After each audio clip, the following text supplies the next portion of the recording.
It is the song of the summer for the New York Mets. Sing it with me. Oh my God.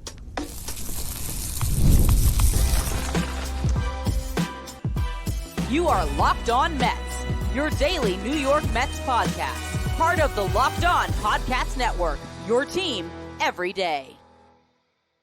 Hello to all you amazing Mets fans. You're watching Locked On Mets, part of the Locked On Podcast Network, your team every day. I'm your host, Ryan Finkelstein. If you want to find any of my work, follow me on X at Finkelstein Ryan. You can also find some of my writing at justbaseball.com, where I work as the managing editor. This episode of Locked On Mets is brought to you by Booking.com. Booking.yeah. The right stay can make you a fan of any city, even your rivals. Check out Booking.com for your stay today. Thursday night, the New York Mets held an event, and I'm not really sure what the entire event was about, but what we saw on social media was a bunch of videos of Jose Iglesias debuting his song to everyone at that party, and the vibes were unbelievable.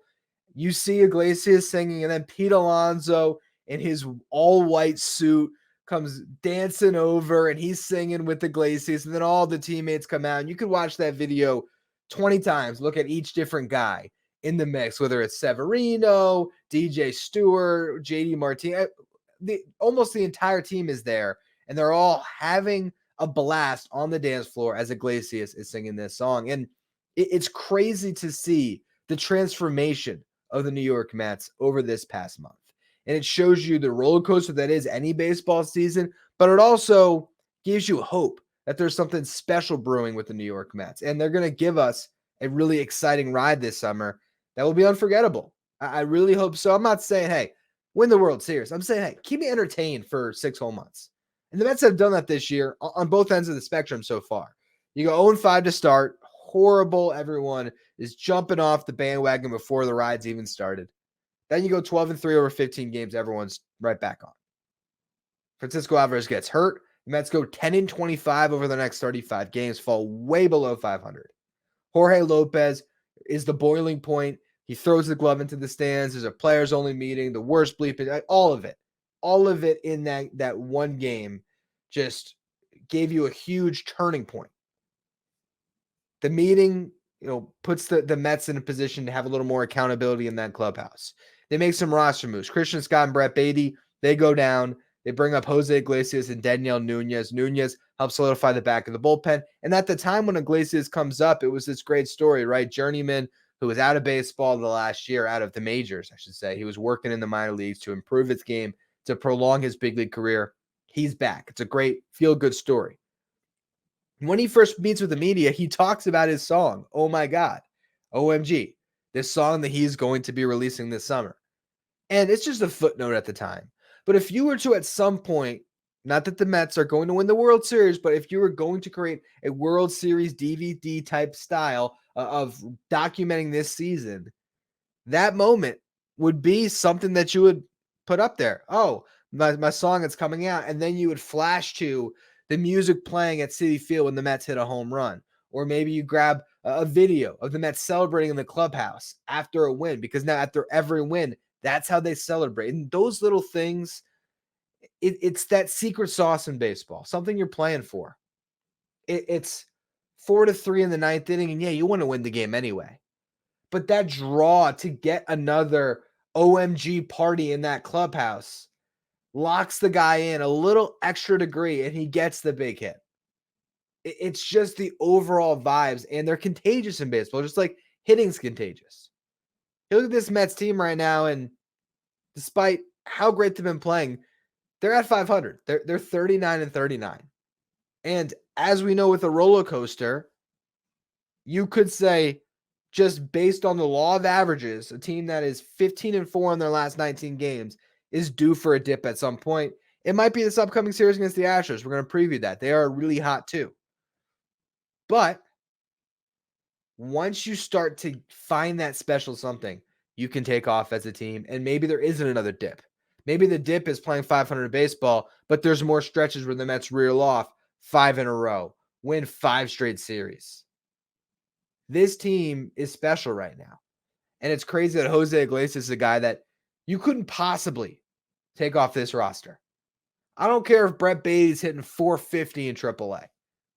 Can't take him off the roster to bring up Baty. Okay, even if Luis Angel Acuna has earned a promotion and you think he should be your backup infielder, you can't do it. You're better off eating a ton of money and DFAing Jeff McNeil than ever getting rid of Iglesias and the vibes he's brought to this clubhouse for the rest of the season. He has earned his place. And I was talking with my dad the other day about the 2015 Mets. We were going over, Juan Uribe and Kelly Johnson when those guys came in and joined the team. And I was actually looking at that season actually after our conversation. Like, is 2015 similar to 2024? It's not really, because that team was just sort of 500 all year, and then they exploded and they were 20-8 in August and won the division off the back of that, really. Then that team was predicated on pitching. This one's on hitting, but there is something to be said about finding that right combination of guys, whatever it is. And once that formula is ironed out and you find the pieces, things can roll from there. So the vibes with the New York Mets right now, it's special. And whether it's a rain delay where you see, fans just doing crazy stuff, whether they're chugging beers in the rain, or Grimace is standing over the people chugging beer. I mean, it's fun. It's crazy. And yes, I have talked against the Grimace thing a little bit because it's about the players and it's about what they're doing. And it's a lot more than Grimace. But you know what? Having fun at the ballpark, having the fans in it, the Empire State Building being lit up purple, all of this stuff happens when your team is good, and it just makes for an exciting summer.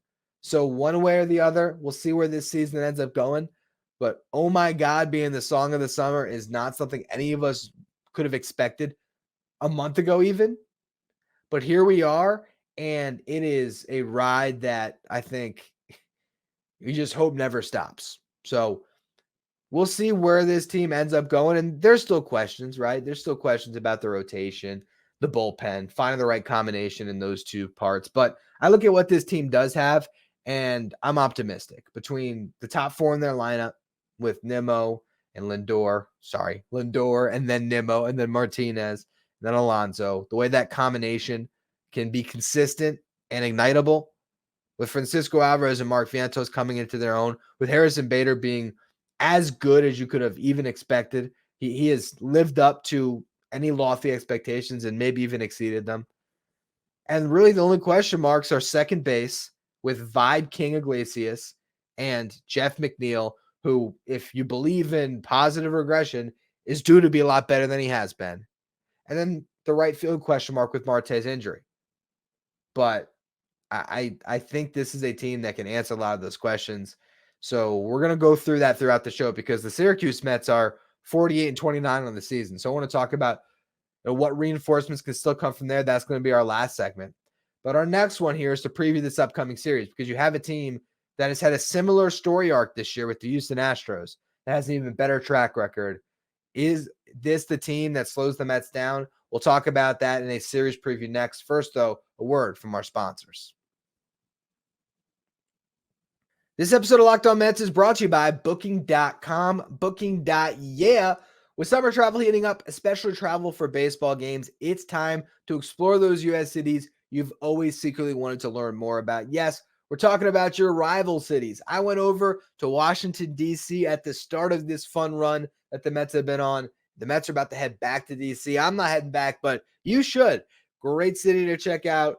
Get some good food, watch the Mets hopefully take it to the Nationals. And with hotels, bed and breakfasts, vacation rentals, resorts, and so much more on Booking.com, you might just find your perfect stay, even in your baseball rival city. The right stay can make you a fan of any U.S. city, even your rivals. So book today at Booking.com on the site or in the Booking.com app. Today's episode is also brought to you by FanDuel. I love sports. I love them so much. I never want to stop loving them. But as the playoffs have winded down now, no more NBA playoffs, no more NHL playoffs. We get fewer games.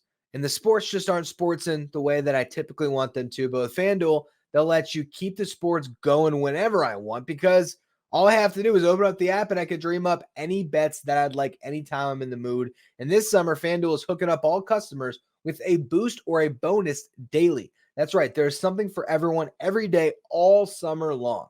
So head over to FanDuel.com/lockedon and start making the most out of your summer. FanDuel, the official sports betting partner of Major League Baseball. Stay up to date with all the latest in the world of sports by checking out Locked On Sports Today, streaming 24/7 on YouTube. The Houston Astros have been very similar to the New York Mets this year. They started off 0-4. They finished April with a 10-19 record. They were 12-24 on May 8th. They then won 8 of 9 games, flashing a potential to be a good team, getting themselves to 5 games under. But then they closed out May with a stretch where they lost 8 of 13, went right back down. They were 25-33 heading into the month of June. Since then, they're 15-7. They have the second best record in baseball, trailing only the Mets by 1 in the loss column.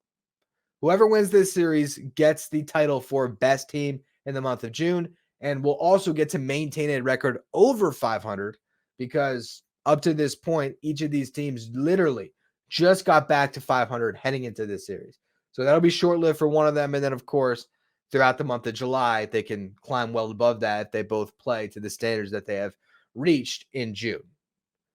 It's been pretty crazy to see the Astros go through this because I think the Mets did not have expectations this year. So seeing them lose games, not surprising. Seeing a dynasty potentially being on their way out crumbling, that's going to make you take notice. And there's been a lot of dialogue about what would the Astros do at the trade deadline? Would they have the stomach to sell? Because Alex Bregman is hitting free agency after this season. Justin Verlander could potentially be hitting free agency after this season. Interesting note on that one for you Mets fans. Verlander is hurt right now, and not that you ever want to celebrate an injury, but the New York Mets do have something to be paying attention to with Verlander because if he can't reach 140 innings pitched this year, club option that the Mets put into his contract, that comes off the table. Now, that's big for the Mets because they owe him $17.5 million of that $35 million club option. The Astros desperately want him to get to that number because it's a cheap contract for Verlander next year. Otherwise, he becomes a free agent and maybe the two sides settle on a new deal. But that is one way that the Mets are sort of keyed into what's happening with Verlander. But regardless, you look at where this Astros team is right now, they have climbed their way back into the conversation. We don't have to worry about trading Bregman or Verlander, or they might be big buyers at the deadline, although I don't know how much they have left to sell from their farm system. But this is not a team that's going to go away lightly. And throughout this past month, they have a good offense. They're 7th best when it comes to OPS. The Mets had the best OPS in baseball as a team. And then their pitching has somehow scrapped it all together, figured it out, and now they are sitting with the best ERA in the American League this month, 3rd best in all of baseball. The Mets are 10th best. They're half a run behind the Astros when it comes to ERA in the month of June. And they're doing this with 4 active pitchers on their 40-man roster who are starters. Everybody else on their 40-man roster who's a starting pitcher is hurt. They got Ronel Blanco, Framber Valdez, Hunter Brown, and Spencer Arrighetti. Arrighetti's the only weak spot in that rotation because Hunter Brown has been unbelievable lately. Over his last, I think it's 7 starts, he has an ERA sub 2. Yeah, it's a 1.47 ERA his last 7 starts with a 0.88 whip. Hunter Brown was a rookie last year, first full season, had his struggles, started off this year, continued to struggle, but he's 25 years old, really talented. Now it seems like he's figuring it out, and that's been a big reason for their turnaround. Meanwhile, you have Blanco, this guy that they just discovered out of nowhere, who has a 2.34 ERA so far this season, 8-2 record in 14 starts, 0.97 whip.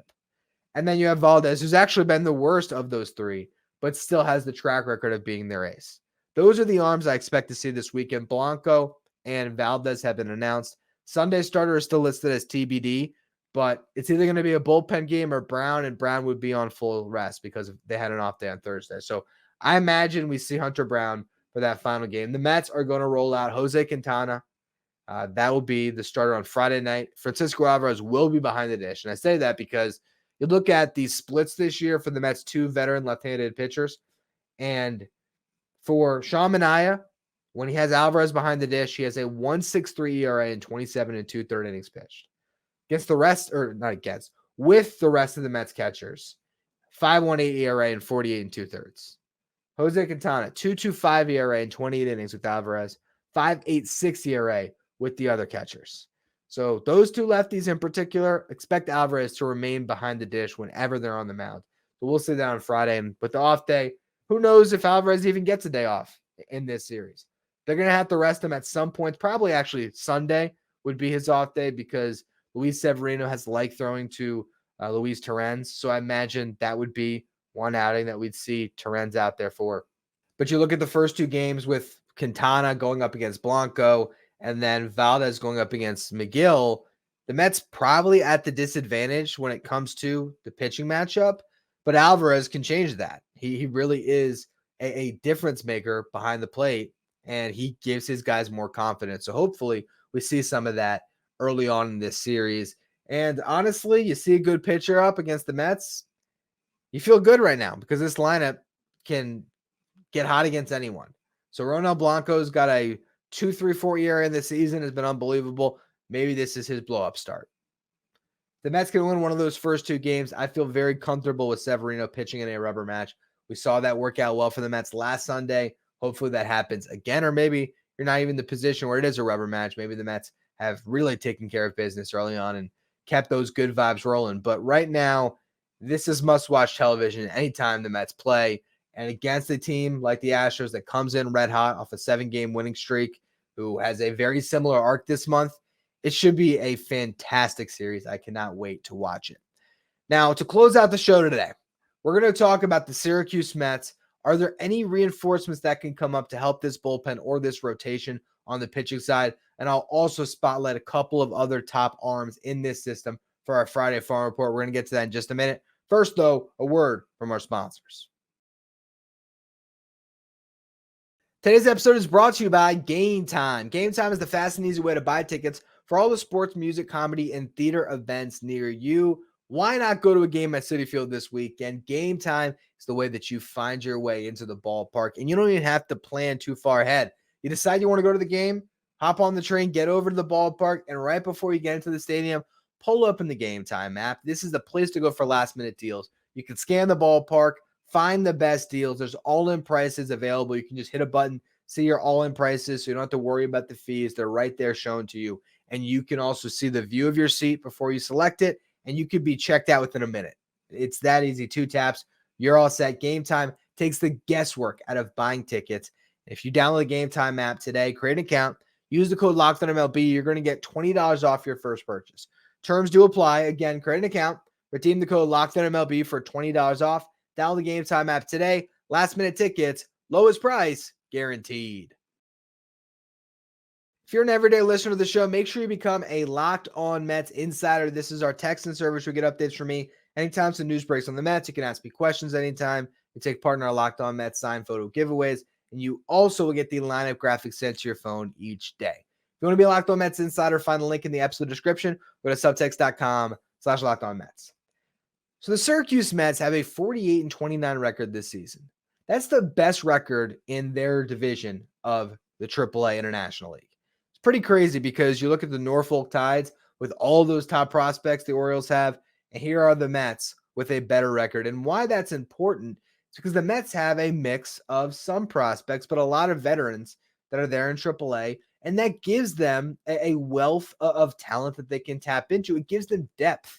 Yeah, you could say, all right, well, if they're crushing AAA pitching, what's that mean? Jose Iglesias has come up, and he has been a difference maker for this Mets team. Maybe Ben Gamel is the next guy that provides something coming up from Syracuse. Daniel Nunez, Danny Young. Some of these guys have come in and played a nice role in the bullpen. So I do think that there is a lot of talent there that has led to a lot of winning at that level, and that's just a good thing to see moving forward. Speaking of the specifics, though, let's go into the arms that could help the Mets. Dom Hamill had a great start on Friday. Maybe a good start, but great by his standards for this season. He went 7 innings. That's a huge, huge step. 9 strikeouts, did give up 3 earned runs, but that is a really good start for Hamill. I don't necessarily expect to see him this year, but is there a world where the New York Mets are looking for an impact arm in their bullpen and they decide to convert him and see what he has? There's a world. I don't think so. I more wanted to just point out he had a really good start tonight, a guy that has struggled to find those. Jose Butto and Christian Scott are the 2 names that could most impact the Mets this season. Butto has made 6 quality starts between the majors in AAA this year out of his 14 starts. And if you look at the modern day quality starts, so if you say 3 earned runs or less and 5 innings, Jose Butto adds 5 more starts to that list. So 11 of his 14 starts, he has gone at least 5, has allowed 3 earned runs or less. That is an arm that they can call on at any time, and he can improve this rotation, or at least keep it where it is. If you replace a McGill or a Peterson with a Butto, I don't think you skip a beat. So that's really good depth to have. The Houston Astros would kill to have Jose Butto on their team right now. They would, because they desperately need pitching. So that's a nice piece. And honestly, not that I want the Mets to trade Jose Butto, because I think that he has some value to them. At this deadline, like if you had to make a move to get something, you never know. A guy like Jose Butto might give you more than you'd expect, because a team might need a starter to plug into their rotation as a guy that can eat some innings down the stretch. And also, he comes with a ton of control. You might get a good prospect for a guy like Butto. Not that I want the Mets to deal him, but it's just food for thought. Christian Scott has a 2.12 ERA since going down to AAA. That's always an option the Mets can go to, whether that's keeping him in their rotation or who knows, maybe as they taper off his innings, they play with him out of the bullpen. I personally would like to see him just remain as a starter right out this season, even if it is at AAA. Get your innings in, do your work, get ready, because 2025, Christian Scott should be part of the opening day rotation and hopefully can be on a 5-man rotation at that point and be a difference maker. So the most important thing to me on Christian Scott is building up those innings. Last year, he was just shy of 90 innings. Get him over 120 this year. That's all I really care about. But still, a lot of those innings can still take place in the big leagues. He can be an impact arm for the Mets. And then on the relief side, you got Matt Festa, who was signed on a minor league deal at the end of May. In Syracuse, he has a 1.76 ERA with 19 strikeouts and 15 1/3 innings pitched. That's across 11 appearances. So he's going multiple innings sometimes.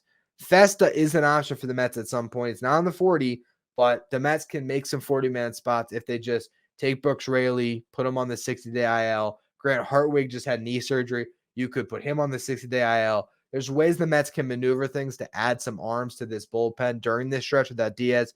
Festa is definitely a name to watch, as is Max Kranick. He was a starting pitcher, and he's now been moved to a relief role in Syracuse, because they have a lot of prospects taking up those starts. Over his last 30 days, Kranick has appeared in 8 games. He has 16 strikeouts and 13 1/3 innings pitched, and his whip is 0.75, only 2 walks and 13 1/3 innings. So Kranick is a guy that could call up, be a multi-inning sort of Swiss Army knife guy. Very interesting arm that the Mets have right now, just sitting in AAA. And then you have Josh Walker, who we've seen this year, but he's been lights out this month, 14 strikeouts and 7 1/3 innings pitched. If his ERA was 0 over 17 1/3 innings, that would have been more impressive. But the 14 strikeouts and 7 1/3 innings, that's also very impressive to strike out that many batters. He's only allowed 1 hit in those 7 appearances. So Josh Walker, I imagine we see him at some point soon here. And then Wilkin Ramos, I talked about him the other day, a guy that was called up from AA, had really great numbers there. He's getting close. So that's another arm they could potentially go to here. Now, to spotlight a couple of top prospects who made really good starts this week, you have Brandon Sproat coming off a down start where he gave up 4 runs. Well, no earned runs in this one. 6 innings pitched on Thursday in AA. 5 hits allowed, 2 walks. Again, no earned runs, 3 strikeouts. Only 88 pitches to get through those 6 innings. Brandon Sproat is special. There's a world where he comes up this year in a relief role too, if they really wanted to just put the best arms possible on this team down the stretch. Maybe. More likely than not, though, I'm on the same wavelength as far as how I feel like the Mets should handle Scott. Same thing with Sproat. Next year, Christian Scott, Brandon Sproat, they both could be in an opening day rotation if the Mets wanted to. And if not on Sproat, very soon after that, this guy is going to make starts in the big leagues next year. I am sure of it. And he could be a really great pitcher that could help this team for years to come. Another guy that could be of that same caliber is Jonah Tong, who is starting to figure out high A after going through some struggles once he got promoted, which is fair. I mean, the kid is still young. What is he, 20 years old, 21 years old now? Oh, yeah, I think I talked about this last week. He was celebrating his 21st birthday. So he just turned 21, and in his start on Thursday, he struck out 11. He went 6 innings, allowed 3 hits, 1 earned run, 1 walk. He has a 1.69 ERA over those last 3 starts, as I mentioned. He's a really good prospect for this Mets team. And moving forward, to have Sproat and Tong, that gives you some guys to dream on. Guys that it's not just, oh, he can be a starter in the big leagues. It's potentially, oh, he can be a frontline starter in the big leagues. And the Mets haven't developed a lot of those guys since the last time they went to the World Series in 2015. Now you're starting to see that level of a core come up. Maybe not quite that level, because Harvey, DeGrom, Wheeler, that was pretty special. Steven Matz, Noah Syndergaard. That's once in a generation type stuff to have that many guys come up. And pitching is very fragile, because between Generation K and then whatever we're calling the 2015 Mets, those guys can crumble on you. But it's having guys at each level of the farm system that makes things so exciting when you talk about the future of the New York Mets, because you have arms that could make an impact 2025, other arms that can make an impact in 26, 27, 28, goes all the way down the line, and they're developing pitching much better than they have in years past. And that leaves you very optimistic that they can be a wealth of pitching year over year that they can tap into, whether it's on the trade market or for themselves at the big league level. I feel really good about where the Mets are at in this farm system. And then again, when it comes to helping out the roster this year, there are plenty of arms in Syracuse and even a couple in Binghamton that could help put this team over the top. I don't want to see the Mets trading for rentals this year to help their bullpen or to help their rotation. I don't want to see that. So to take this team that looks really good, put them over the top, I actually believe that internal development could be that finishing touch to this team. We'll just see where exactly it comes from. Anyway, that's going to be all for today's edition of Locked On Mets. We keep the show rolling throughout the weekends, so I'll be back with the Saturday show breaking down Friday night's game and giving you a little more prospect talk. We'll be going through the position players in the Mets system, talking about some of those guys. So make sure you check out tomorrow's show. If you're listening on the audio side, follow, rate, and review wherever you get your podcast. If you're watching on YouTube, hit that subscribe button, trying to make a push to 9,000 subs. We're within 200 now, so appreciate all of you who continue to subscribe. Let's get there. I would love to get there, maybe by the All-Star break, potentially. That'd be nice. So anyone's watching, please hit that subscribe button. You can follow me on X, Finkelstein Ryan. Follow the show at Locked On Mets. Thank you for making Locked On Mets your first listen or your first watch every day. Now for your second watch, check out Locked On Sports Today, streaming 24/7 on YouTube. Locked On Sports Today. It's the place to go to stay up to date with all the latest in the world of sports. Locked On Sports Today is also streaming 24/7 on Amazon Fire TV.